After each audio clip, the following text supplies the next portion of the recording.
আমরা কিন্তু আমাদের মৌলিক যে ডিমান্ডগুলো আছে সেই ডিমান্ডগুলো আমরা পূরণ করতে পারতেছি না। এই ডিমান্ডগুলো পূরণ করতে চাইলেই বা মানে চেষ্টা করার জন্য হলো একটা শক্তিশালী ক্যান্ডিডেট দরকার, একটা প্যানেল দরকার। সেই প্যানেলটা আমরা মনে করি যে আমাদের অদম্য জবিয়ান ঐক্য সেই প্যানেলটা সমর্থ হবে। এর ভিতরে আমরা যে কাজগুলো করব অবশ্যই আবাসন সংকট নিরসনে কাজ করব।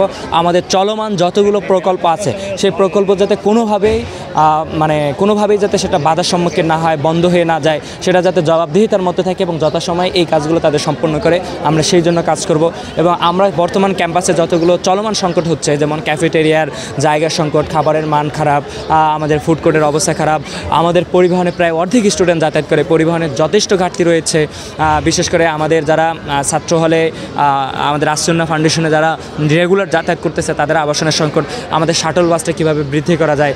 এবং এটাও ইভেন শুধু স্টুডেন্টদের সংকটের কথা বলবো না, যে আমাদের ছাত্র শিক্ষক কর্মকর্তা কর্মচারীদের ভিতরে সংকট আছে, তাদের এই সংকট নিরসনটা অবশ্যই দরকার। যেমন আমাদের এখানে মোটামুটি প্রায় 50টা প্লাস বাস আছে। এই বাসগুলো কিন্তু হচ্ছে সবগুলো হচ্ছে অস্থায়ী, কিছু কিছু বাস হচ্ছে শাটল বাস, বারবার ঘুরে, কিন্তু আলাদা কোনো ড্রাইভার নিয়োগ দেওয়া হয়নি। কিন্তু যারা একই ব্যক্তি বারবার দিনে 4-5 রাউন্ড দিচ্ছে, তাদের তো একটা শারীরিক ক্লান্তির জায়গা আছে। তো এই সংকটটাও নিরসনের জন্য হচ্ছে কিভাবে কোন জায়গায় কথা বললে কাজ হবে, আমরা সেটার জন্য কথা বলবো, কাজ করব।